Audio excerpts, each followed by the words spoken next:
Kembali lagi di channel PHP, Penyuluh Hukum Pertama. Bersama saya Dewa dari Kantor Wilayah Kementerian Hukum dan Hak Asasi Manusia Nusa Tenggara Barat.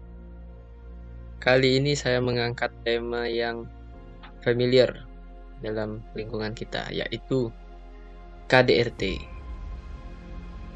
kekerasan dalam rumah tangga. Saya mengambil tema mari hapuskan KDRT. Oke, langsung saja kita masuk ke materi.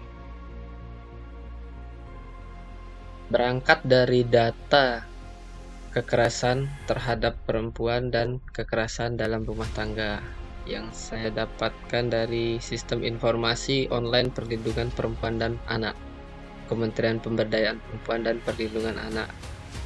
Pada 29 Februari sampai dengan 10 Juni 2020 terdapat 787 kasus kekerasan terhadap perempuan dan 523 kasus kekerasan dalam rumah tangga. Ya, ini luar biasa ya jumlahnya. Jumlah kasus ini tapi menurun sobat PHP. Menurun. Periode 1 Januari sampai 28 Februari 2020 itu kasusnya mencapai 1.237 kasus untuk kekerasan terhadap perempuan dan 769 kekerasan dalam rumah tangga.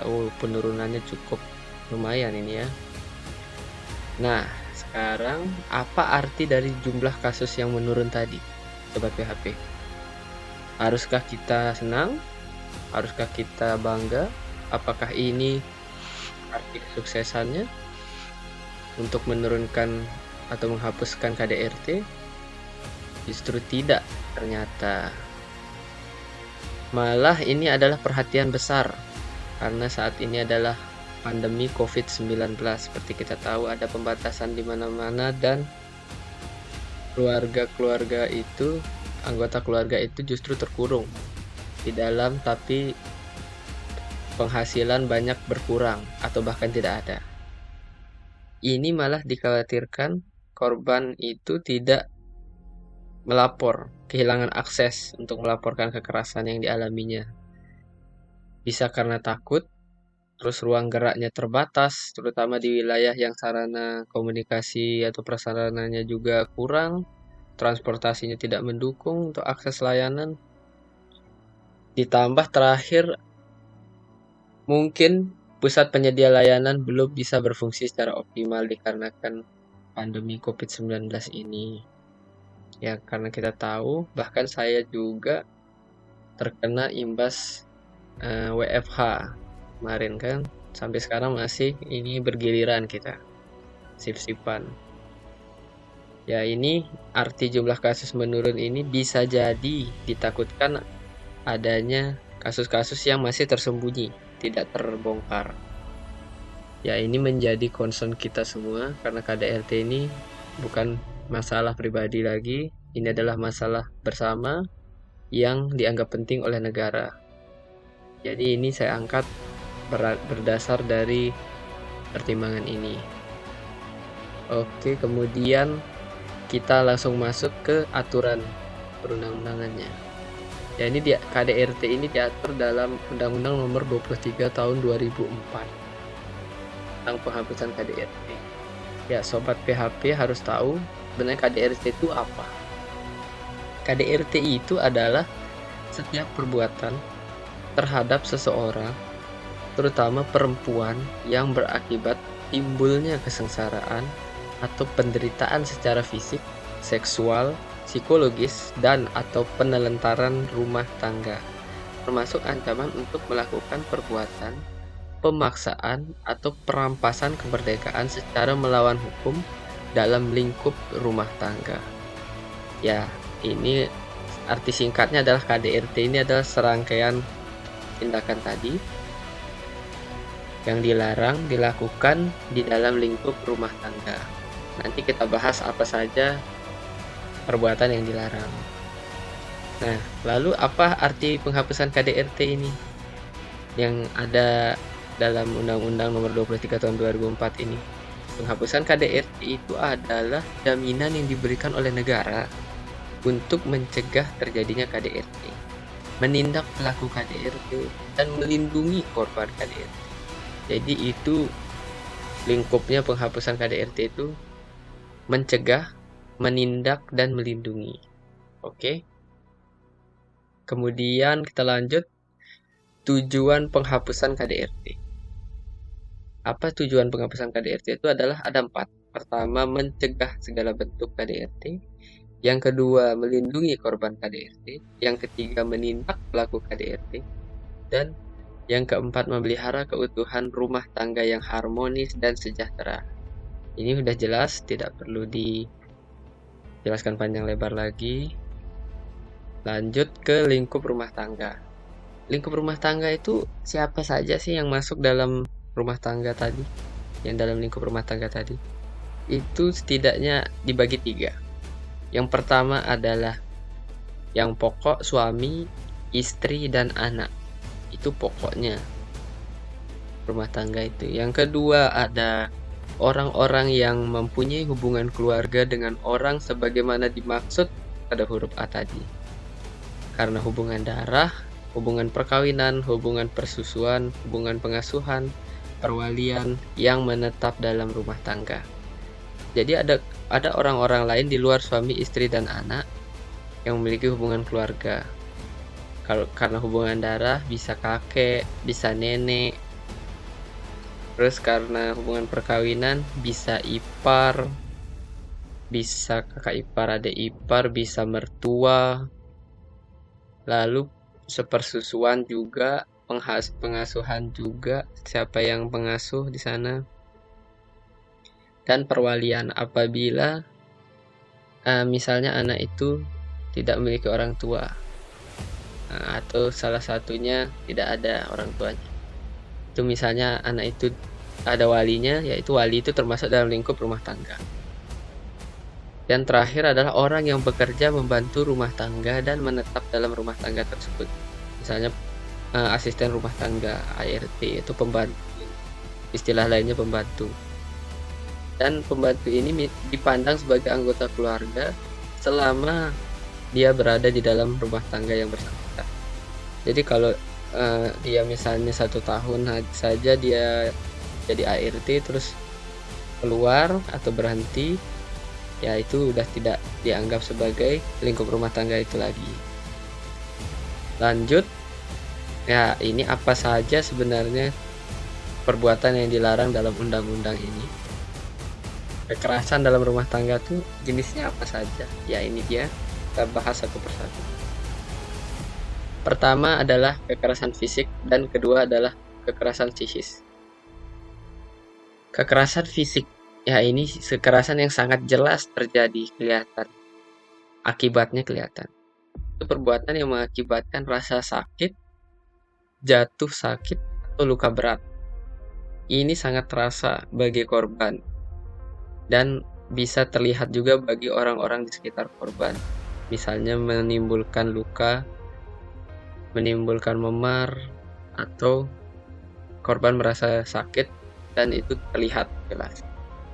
Yang kedua adalah kekerasan psikis. Kekerasan psikis itu adalah perbuatan yang mengakibatkan ketakutan, hilangnya rasa percaya diri, hilangnya kemampuan untuk bertindak, rasa tidak berdaya, dan atau penderitaan psikis berat pada seseorang. Nah, kekerasan psikis ini yang jarang terasa, jarang terlihat, karena dia melalui psikologis, menyakiti psikologis yang bersangkutan. Ya, itu misalnya mengancam, itu membuat takut, terus menghilangkan rasa percaya diri. Itu misalnya kita tidak selalu tidak menghargai anggota keluarga lain, misalnya itu anak misalnya, ini itu hilang rasa percaya dirinya, itu sudah termasuk kekerasan psikis. Kehilangan kemampuan untuk bertindak, dia takut akibatnya, misalnya kalau begini takut dimarahin orang tua, kalau begitu takut dimarahin orang tua misalnya. Nah, itu udah termasuk kekerasan psikis. Rasa tidak berdaya muncul karena semua diatur sedemikian rupa, dibatasi, dikekang, itu termasuk kekerasan psikis. Apalagi sampai psikis berat, ya itu kekerasan fisik dan psikis. Kalau fisik tadi contohnya sudah jelas ya, misalnya memukul, menendang, menampar, dan sebagainya. Yang psikis ini yang sulit terlihat. Bahkan korban juga jarang merasa bahwa dia terkena KDRT dalam kekerasan psikis. Oke, cukup, lanjut kita ke kekerasan seksual. Ya, ini yang ketiga, jenis ketiga dalam KDRT. Nah, sesuai judulnya, kekerasan seksual ini adalah pemaksaan hubungan seksual yang dilakukan terhadap orang yang menetap dalam lingkup rumah tangga tadi. Pemaksaan itu terhadap salah seorang yang ada di lingkup rumah tangga itu dengan orang lain untuk tujuan komersial dan atau tujuan tertentu juga masuk dalam lingkup kekerasan seksual. Jadi walaupun dilakukan oleh orang yang menetap di rumah tangga tersebut, anggota keluarga dan orang lain yang menetap di sana, atau dipaksakan untuk berhubungan seksual dengan orang lain dengan tujuan komersial atau tujuan lain tertentu, itu masuk ke dalam kekerasan seksual. Jadi misalnya eksploitasi atau penjualan jasa seksual misalnya, tapi anggota keluarga kita yang dijual pada orang untuk hubungan seksual dengan pemaksaan terhadap anggota keluarga tersebut, itu masuk juga. Tidak harus anggota keluarga dengan anggota keluarga yang melakukan kekerasan. Lanjut ke penelantaran rumah tangga. Ya, ini juga jarang orang melihat sebagai KDRT. Penelantaran rumah tangga itu adalah ini sering orang bilang sebagai kekerasan ekonomi. Jadi setiap orang itu dilarang menelantarkan orang dalam lingkup rumah tangganya. Padahal menurut hukum yang berlaku baginya atau karena persetujuan atau perjanjian, ia harusnya wajib memberikan kehidupan, perawatan, atau pemeliharaan kepada orang tersebut. Jadi misalnya saya sebagai kepala keluarga seharusnya memberikan kehidupan, perawatan, pemeliharaan kepada anggota keluarga saya yang lain, tapi saya tidak melakukannya, ya itu namanya penelantaran. Yang kedua adalah berlaku juga bagi setiap orang yang mengakibatkan ketergantungan ekonomi dengan cara membatasi dan atau melarang untuk bekerja yang layak di dalam atau di luar rumah sehingga korban berada di bawah kendali orang tersebut. Sebagai contoh, saya sebagai kepala keluarga memiliki istri. Saya membuat istri saya ketergantungan dengan saya secara ekonomi. Saya tidak memperbolehkan dia bekerja. Jangan bekerja, biar saya saja yang bekerja. Tapi saya juga tidak memberikan nafkah yang cukup. Jadi istri saya ketergantungan secara ekonomi dengan saya. Itu termasuk penelantaran rumah tangga. Jadi dilarang bekerja tapi tidak dikasih nafkah yang cukup juga. Ya, itu adalah penelantaran rumah tangga. Dua aspek tadi. Oke, itu adalah 4 jenis KDRT. Kita lanjut ke hak-hak korban. Korban KDRT itu punya hak, yaitu perlindungan dari pihak keluarga, kepolisian, kejaksaan, pengadilan, advokat, lembaga sosial atau pihak lainnya, baik sementara maupun berdasarkan penetapan perintah perlindungan dari pengadilan. Lalu kemudian berhak atas pelayanan kesehatan sesuai dengan kebutuhan medisnya korban. Berhak terhadap penanganan secara khusus berkaitan dengan kerahasiaan korban. Berhak mendapatkan pendampingan oleh pekerja sosial dan bantuan hukum pada setiap tingkat proses pemeriksaan sesuai dengan ketentuan peraturan perundang-undangan yang berlaku. Dan terakhir adalah berhak atas pelayanan bimbingan rohani. Ya, ini adalah hak-hak korban KDRT. Lanjut ke pemerintah bertanggung jawab. Apa sih pemerintah tanggung jawabnya? Tanggung jawab pemerintah ya merumuskan kebijakan tentang penghapusan KDRT, menyelenggarakan komunikasi, informasi, dan edukasi tentang KDRT, menyelenggarakan sosialisasi advokasi tentang KDRT, dan menyelenggarakan pendidikan dan pelatihan sensitif gender dan isu KDRT, serta menetapkan standar dan akreditasi pelayanan yang sensitif gender. Ya, ini pemerintah bertugas misalnya untuk merumuskan kebijakan, membuat pelayanan-pelayanan untuk pelaporan KDRT, sosialisasi kemana-mana tentang KDRT ini, terus bantuan hukum tentang KDRT, dan terakhir adalah melakukan diklat. Ya, terus menetapkan standar, misalnya ada yang pelayanan yang sensitif terhadap gender agar tidak terjadi timpangan gender. Selanjutnya, kewajiban masyarakat. Sekarang tadi kewajiban pemerintah, tanggung jawab pemerintah, sekarang kewajiban masyarakat adalah bahwa kita sebagai masyarakat ini, setiap orang, ini kita semua berarti, setiap orang yang mendengar, apabila mendengar, melihat, atau mengetahui terjadinya KDRT, wajib melakukan upaya-upaya sesuai batas kemampuan kita untuk mencegah berlangsungnya tindak pidana, memberikan perlindungan terhadap korban, memberikan pertolongan darurat, dan membantu proses pengajuan permohonan penetapan perlindungan. Ya, ini sesuai dengan batas kemampuan kita. Mencegah berlangsungnya tindak pidana. Misalnya kita melihat akan terjadinya tindak pidana di depan kita antara anggota keluarga yang satu dengan anggota keluarga yang lain di lingkungan kita misalnya. Itu kita wajib mencegah. Misalnya mau dipukul, tetangga kita mau dipukul sama istrinya mau dipukul sama suaminya misalnya. Kita harus mencegah itu kalau kita melihat di depan mata kita sendiri, atau mendengar atau mengetahui kira-kira terjadinya itu, akan terjadinya tindak pidana itu. Yang kedua, memberikan perlindungan terhadap korban. Misalnya kita mengetahui tetangga kita korban KDRT, ini dekat-dekat aja tetangga, itu kita juga wajib memberikan perlindungan. Misalnya kita menyembunyikan korban minta perlindungan ke rumah kita, kita wajib untuk melindunginya. Yang ketiga, memberikan pertolongan darurat. Ya, ini pertolongan darurat ini bisa banyak hal sih. Misalnya korban mau dibunuh, lari ke kita. Pertolongan darurat adalah kita membawa pergi kemana misalnya, atau kita membawa jauh dari suaminya, atau gimana. Yang itu sifatnya darurat. Yang terakhir adalah membantu proses pengajuan permohonan penetapan perlindungan. Ya, ini penetapan perlindungan ini dari pengadilan. Nah, itu kan korban biasanya dalam kondisi shock dan tidak bisa berpikir jernih.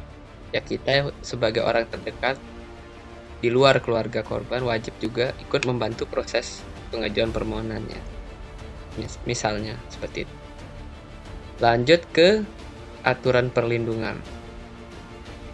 Bahwa dalam waktu 1x24 jam terhitung sejak mengetahui atau menerima laporan KDRT, ini kepolisian wajib segera memberikan perlindungan sementara kepada korban.